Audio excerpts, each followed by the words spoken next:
Okay, we're going to spend just a few minutes on the filings that people have filed and what we're looking at election-wise, all the way from Congress on down.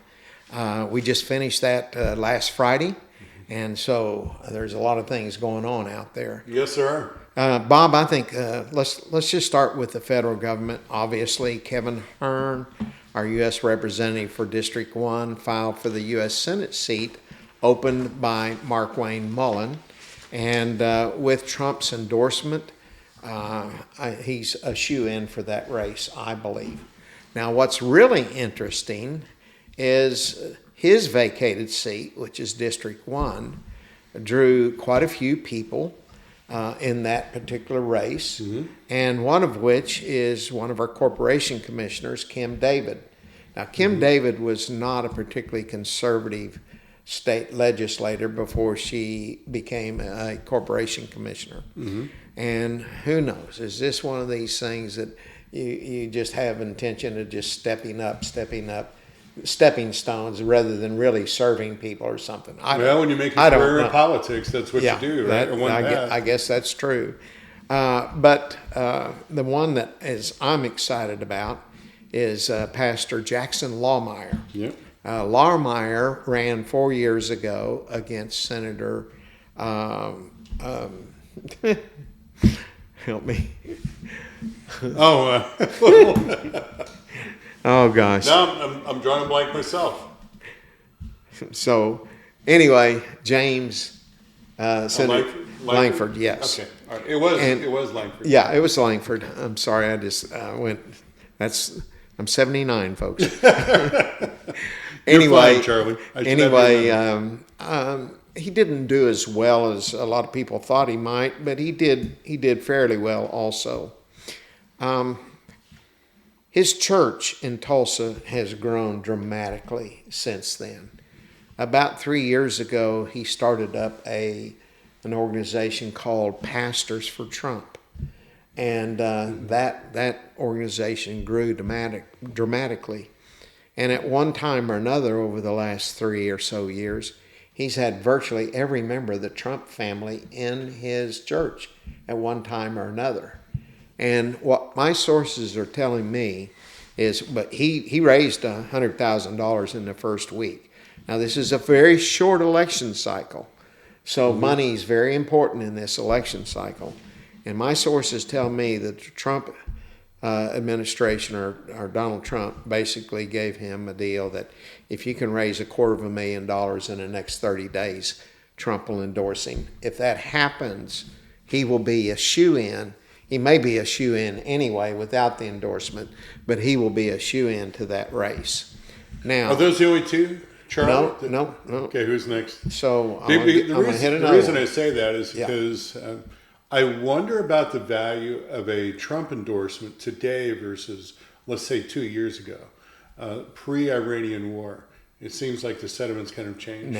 Nah, not in Oklahoma.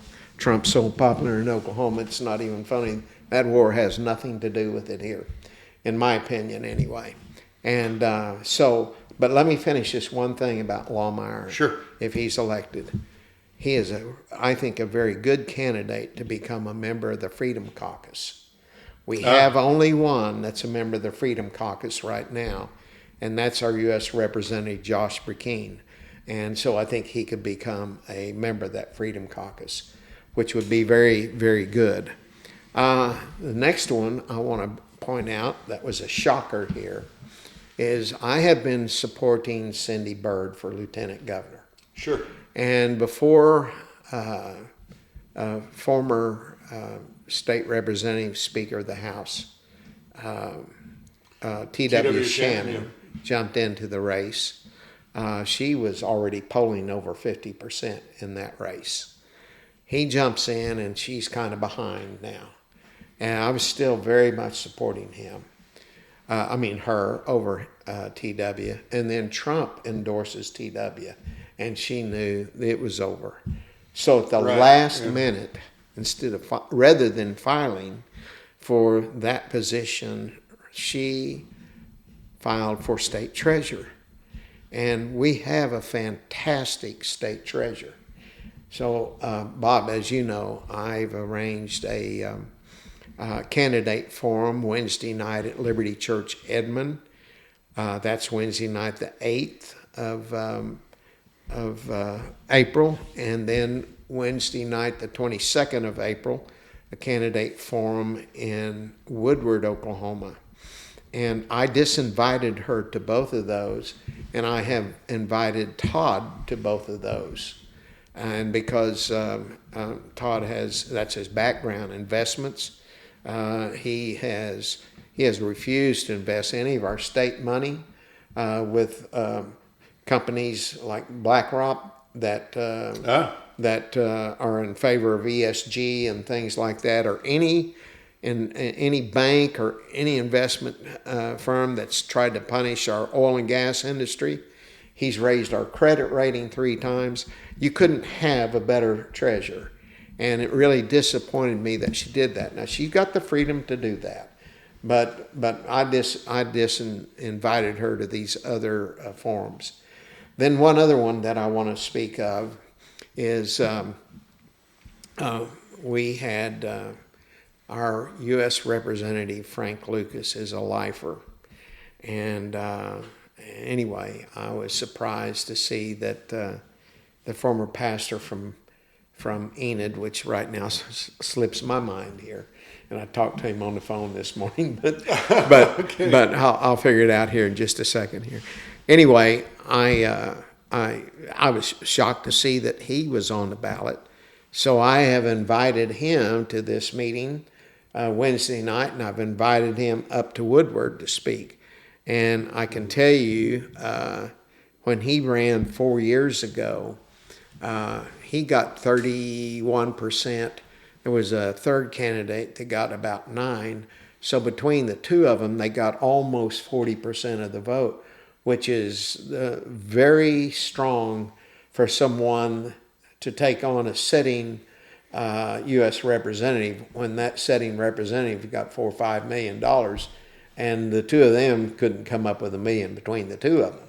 And right. So that was very powerful. And so anyway, that was... Has Representative Lucas expressed any intention to retire anytime soon? There was rumor about it. Wade Burleson, Pastor Wade Burleson, he's a brilliant individual, historian, tremendous speaker. And he was considering, he's our longest running member of Congress. And but he did file again. I knew of a state senator that would have really liked to run against him, and but he did file this time. But there was rumor that he might not, and so anyway, that will be very interesting to see. Now, Wade is going to run an unusual campaign, and Wade Burleson is his name. So those are the big 3 that I wanted to talk about.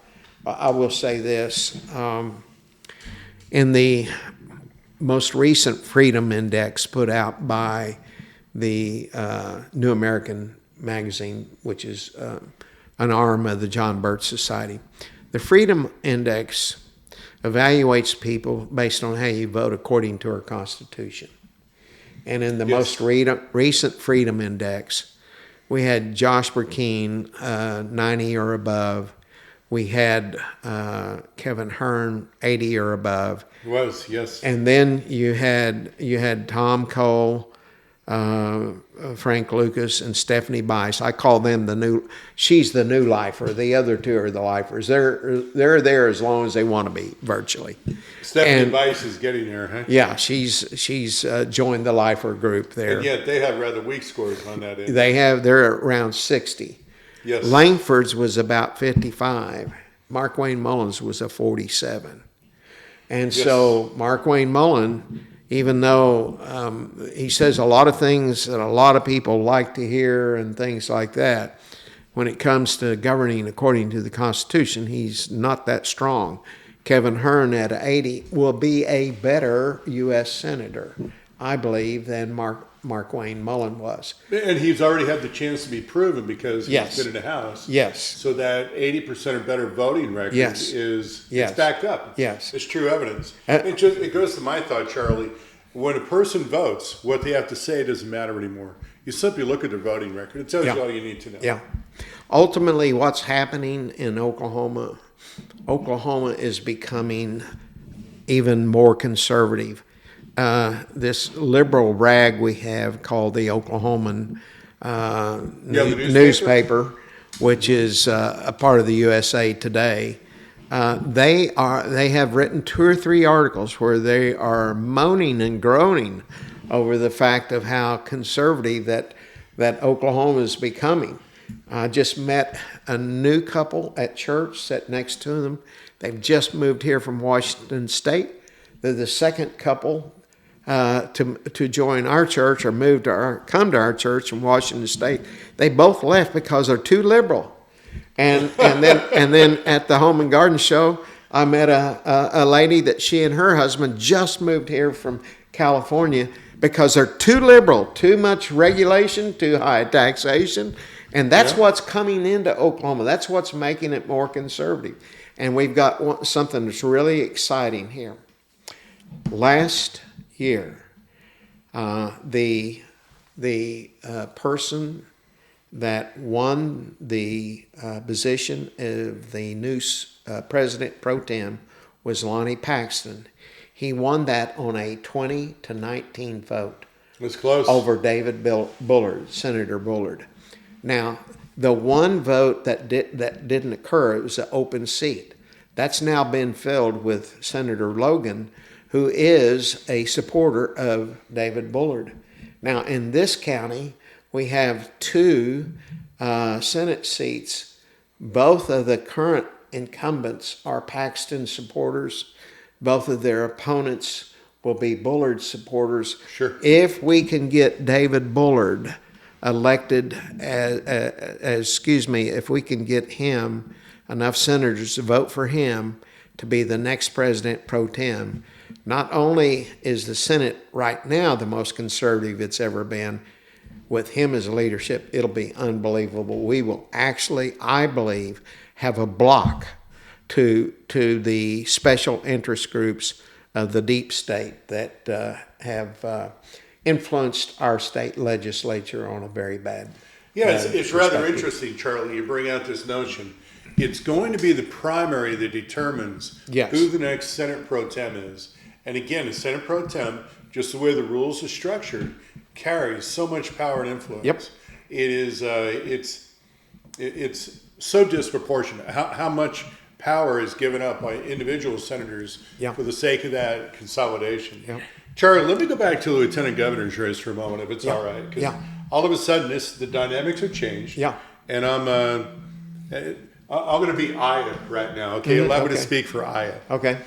Aya's favorite candidate on this race is Representative Humphrey. Yeah. And no doubt about it. He's a guy with a cowboy hat running around, very bold and brash on the idea of justice. He is very much interested in justice.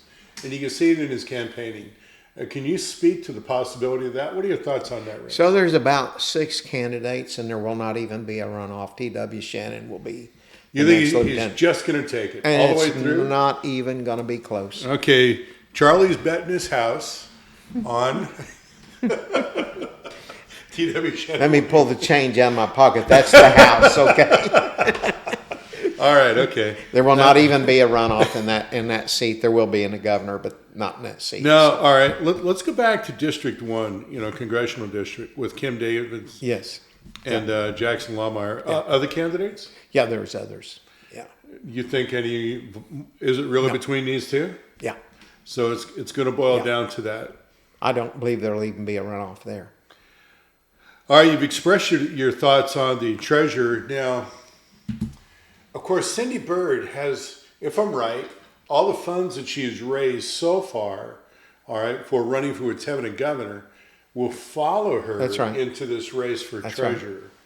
Right. And she has more money right now than Todd Russ. Todd didn't think he was going to have an opponent. There was nobody. So he hasn't worried. He was blindsided.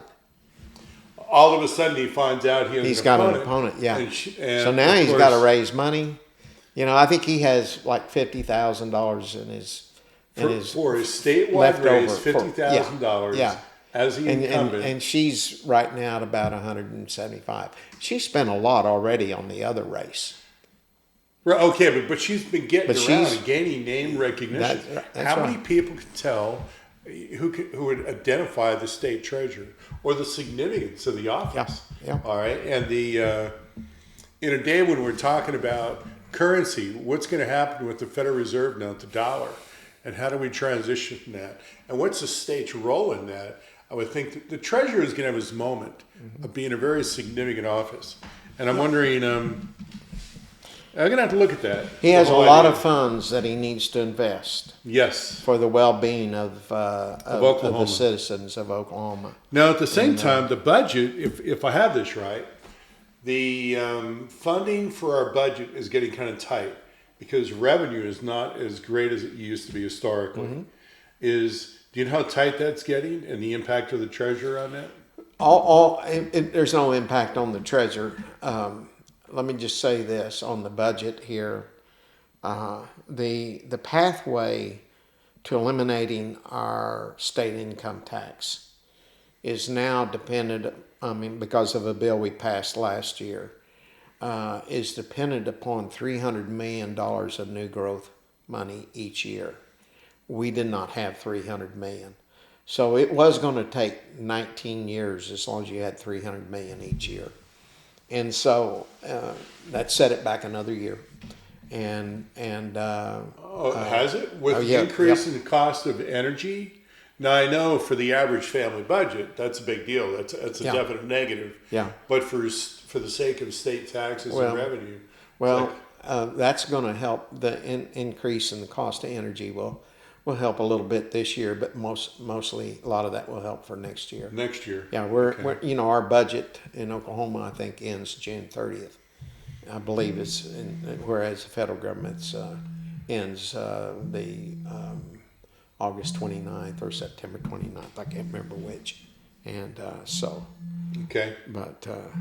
so anyway, I think we ought to wrap this up here now, and we just want to do this little short thing, and we will see you folks. I'm sure we're going to have more sessions like this, just expressing thoughts and opinions Yeah. on those running for office.